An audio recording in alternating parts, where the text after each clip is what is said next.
कल्पना कीजिए, अगर पूरे देश में आदिवासियों का एक राजनीतिक दल बन जाए तो क्या होगा। और उस राजनीतिक दल का साथ पूरे देश के आदिवासी एकजुट होकर दे दें तो फिर क्या होगा। आज देश के 12 करोड़ आदिवासियों के मुद्दे, चुनौतियां, परेशानियां सब कुछ एक सी हैं, लेकिन उनकी आवाज अलग अलग है। अगर उन देश के सभी आदिवासियों की आवाज एक हो जाए तो सोचिए क्या होगा। आज के वीडियो में हम इसी मुद्दे पर विस्तार से बात करेंगे, इसके तमाम पहलुओं पर बात करेंगे। नमस्कार और जोहार स्वीकार कीजिए। मैं हूं पुनीत कपूर और द अनकट स्टोरीज में आपका बहुत बहुत स्वागत है। शुरुआत करने से पहले अगर आप नए दर्शक हैं, हमारे चैनल को सब्सक्राइब नहीं किया है तो गुजारिश है पहले आप सब्सक्राइब कर लीजिए और बेल आइकॉन को प्रेस कर दीजिए ताकि आपको लेटेस्ट वीडियो की जानकारी मिलती रहे।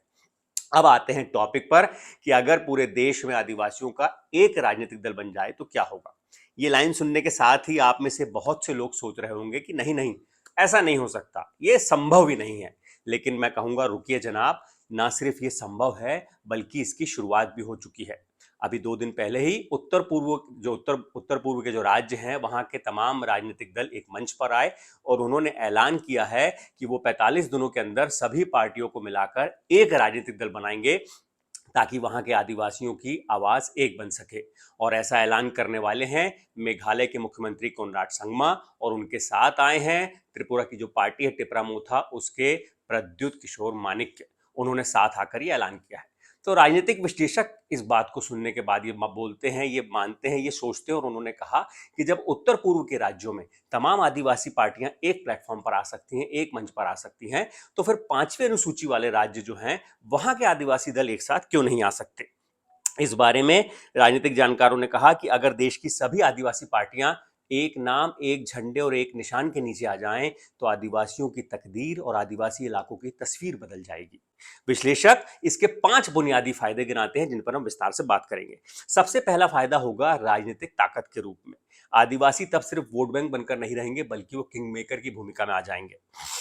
सबसे पहले देश में आदिवासियों की राजनीतिक ताकत इतनी मजबूत हो जाएगी कि कोई भी सरकार आदिवासी पार्टियों के बिना ना बन पाएंगी, और बन जाएंगी तो चल नहीं पाएंगी। आज की तारीख में अगर आप सांसदों की संख्या के हिसाब से देखें और अगर ऐसी एक पार्टी होती आदिवासियों की तो वो देश में कांग्रेस और बीजेपी के बाद तीसरे नंबर की सबसे बड़ी पार्टी होती पूरे देश में। सोचिए अगर आदिवासियों की एक पार्टी होती अगर आज तो। इसकी बानगी आप आंकड़ों में देखिए। देश की लोकसभा में 47 सीटें आदिवासियों के लिए आरक्षित हैं, इसलिए 47 सांसद तो जरूरी है कि आदिवासियों के चुनकर ही आते हैं। 543 में से 43। इस संख्या का अंदाजा आप इसी बात से लगा सकते हैं कि साल 2024 के लोकसभा चुनाव में भारतीय जनता पार्टी को 240 सीटें मिली और वो बहुमत के आंकड़े से 32 सीटें पीछे रह गई। फिर ये नंबर 47 कितना बड़ा है इसका अंदाजा आपको लग जाएगा। और 30 पर ये कि जो 240 सीटें बीजेपी जीती है उसमें 25 आदिवासी सांसद बीजेपी की टिकट पर जीते हैं, 12 कांग्रेस के टिकट पर जीते हैं, और ये सभी अपनी पार्टी की विचारधारा से बंधे हुए हैं, इसलिए आदिवासियों के मुद्दों को उठा नहीं पाते हैं, पार्टी लाइन से बाहर जाकर कुछ बोल नहीं पाते हैं। वाईएसआर से एक, जो आंध्र प्रदेश की पार्टी है, तृणमूल कांग्रेस का एक, एनसीपी से एक आदिवासी सांसद है, और आदिवासी पार्टियों के सिर्फ 7 सांसद हैं। उसमें भी झारखंड मुक्ति मोर्चा के 3, भारत आदिवासी पार्टी के 1 और पूर्वोत्तर की पार्टियों के 3 सांसद हैं। अगर आदिवासी पूरे देश में आदिवासियों का एक राजनीतिक दल बन जाए और पूरे देश के आदिवासी उसका समर्थन करें तो 47 सांसद जीत कर आएंगे इस देश में, जिनकी आवाज एक होगी, और वो आवाज इतनी मजबूत होगी कि कोई भी सरकार, कोई भी पार्टी उसको नजरअंदाज नहीं कर पाएगी, चाहे किसी भी पार्टी की सरकार उस देश में। उसके लिए आदिवासियों की आवाज को अनसुना करना तब संभव नहीं होगा। और बात सिर्फ 47 सांसदों की नहीं है, लगभग इतनी ही, या यूं कहिए कि 50 से ज्यादा देश में ऐसी भी सीटें हैं जो आदिवासियों के लिए आरक्षित तो नहीं है, लेकिन आदिवासियों की संख्या वहां पर अच्छी खासी है, और वो संख्या वहां जीत और हार में काफी ज्यादा असर डालती है। तो मोटा माटी आप मान के चलिए कि कम से कम 100 सीटों पर देश की आदिवासियों का प्रभाव है। अब राज्यों की तस्वीर देखिए। अगर आदिवासियों का एक राजनीतिक दल बन जाए तो मध्य प्रदेश में देखिए 47 आदिवासी विधायक चुने कर आते हैं, महाराष्ट्र में 25, गुजरात में 27, राजस्थान में 25, ओडिशा में 33 विधायक आदिवासी हैं, छत्तीसगढ़ में 29, झारखंड में 28 सीटें आदिवासियों के लिए आरक्षित है, तेलंगाना में 12, आंध्र प्रदेश में 6, हिमाचल प्रदेश में 3, पश्चिम बंगाल में 16, जम्मू कश्मीर में 9, कर्नाटक में 15, उत्तराखंड में 2, तमिलनाडु में 2, केरल में 2 और असम में 19। मैं चाहूं तो 3-4 राज्यों के नाम गिनाता और उसके बाद आदि इत्यादि कर सकता था, लेकिन मैं जानबूझकर आपको एक एक राज्य की हाल बता रहा हूं ताकि आपको पता चले कि देश में कितने आदिवासी विधायक हैं। और ये मैंने अभी पूर्वोत्तर के राज्यों का नाम नहीं लिया है। अरुणाचल प्रदेश में 60 में से 59 सीटें आदिवासियों के लिए आरक्षित है, मणिपुर में 19, मेघालय में 60 में से 55, मिजोरम में 40 में से 39 और नागालैंड में 60 में से पूरी 60, त्रिपुरा में 60 में से 20। कुल मिलाकर पूरे देश में 530 विधानसभा की सीटें आदिवासियों के लिए आरक्षित हैं। यानी पूरे देश में 530 आदिवासी विधायक चुनकर आएंगे ही आएंगे। और इसके अलावा लगभग इतनी ही सीटें हैं जहां पर आदिवासी इतना प्रभाव रखते हैं। जो आरक्षित नहीं है सीटें, वहां पर सामान्य सीटों में भी जीत और हार में वो बड़ा प्रभाव रखते हैं, उसका बड़ा असर होता है। लेकिन आदिवासियों की पार्टी आज ना होने से क्या हालात है? 530 विधायक हैं, 47 सांसद हैं, लेकिन सब बटे हुए हैं, ज्यादातर राष्ट्रीय पार्टियों में, कांग्रेस में, बीजेपी में, दूसरी पार्टियों में।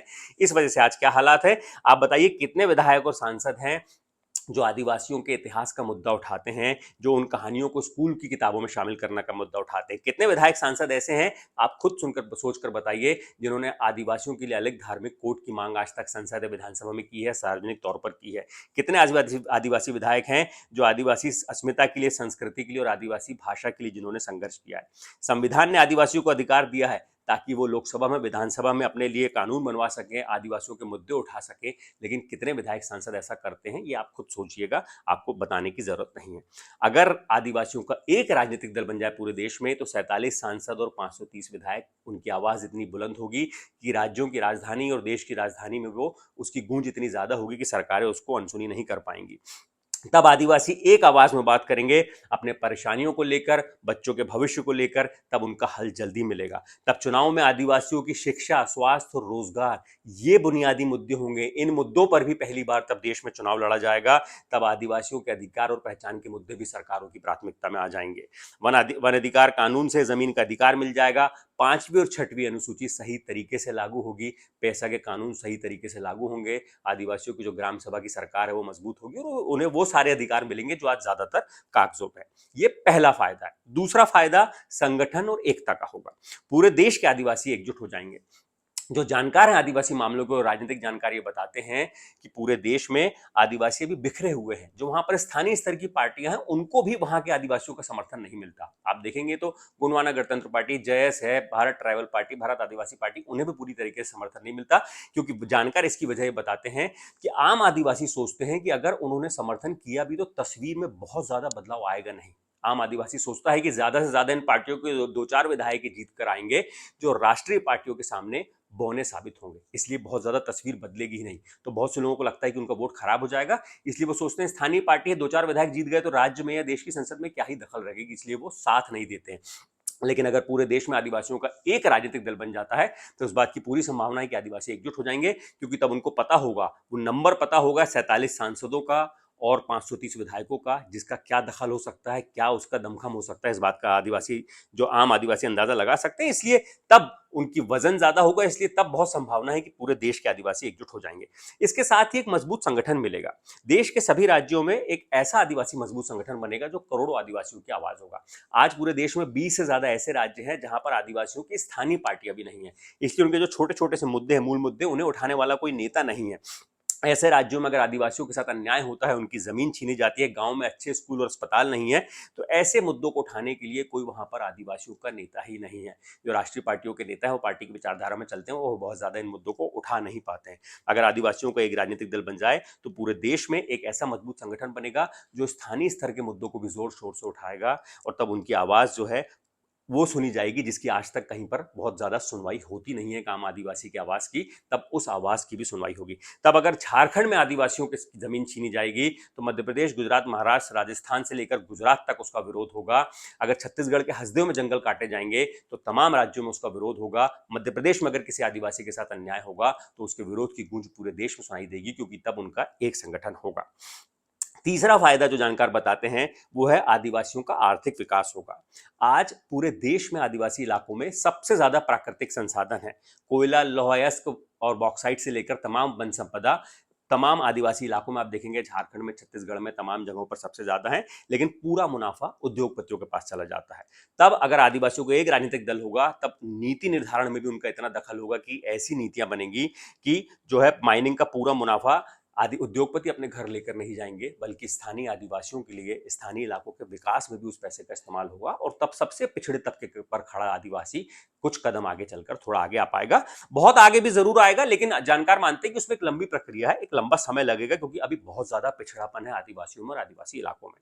चौथा फायदा जो राजनीतिक विशेषज्ञ बताते हैं, आदिवासी समाज की एक राष्ट्रीय पहचान बनेगी। आज देश में गोंड, भील, संथाल, मुंडा, हो, ओरांव ऐसे 700 से अलग जनजातियां हैं जिसमें पूरा आदिवासी समाज बटा हुआ है।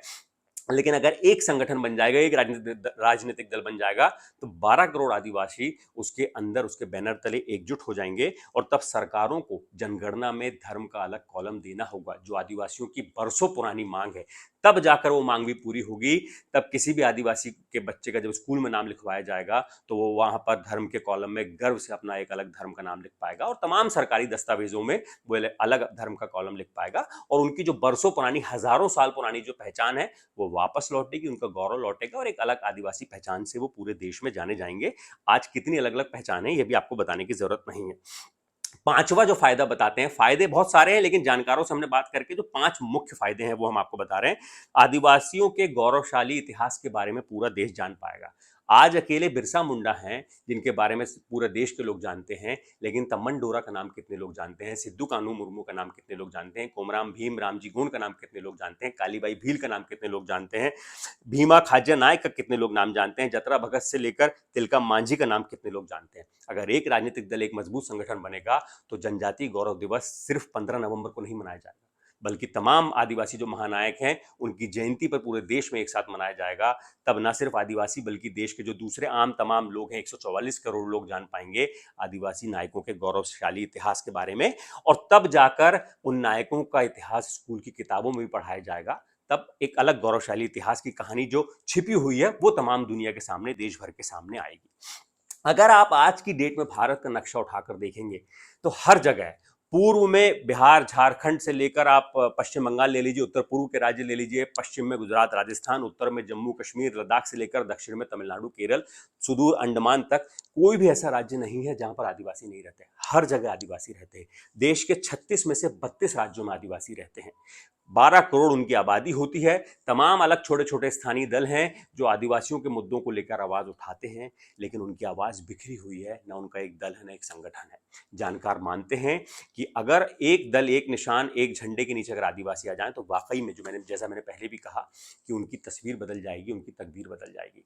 अब जो राजनीतिक जानकार हैं, पूर्वोत्तर के राज्य में जो हुआ है, जो जिस तरह की एकता वहां पर उन्होंने दिखाई, एक पार्टी बना रहे हैं, तो यहां पर सवाल जो है, जानकार कहते हैं कि अब सवाल ये नहीं पूछा जाना चाहिए कि क्या ऐसा संभव है, बल्कि सवाल ये पूछा जाना चाहिए कि ऐसा कब होगा, कितना इंतजार और करना पड़ेगा। अगर ये वीडियो आपको अच्छा लगा तो इसे लाइक कीजिएगा, कमेंट करके हमें राय जरूर बताइएगा। इसमें हम एक और एपिसोड आगे बनाएं। अगर इस बारे में आप सोचते हैं कि आगे इस पर एक एपिसोड और बनाना चाहिए, तो कमेंट करके आप जरूर बताइएगा। अपने लोगों के बीच में शेयर कीजिएगा, और फिर से एक बार गुजारिश, हमारे चैनल को सब्सक्राइब जरूर कीजिएगा। शुक्रिया। जोहार।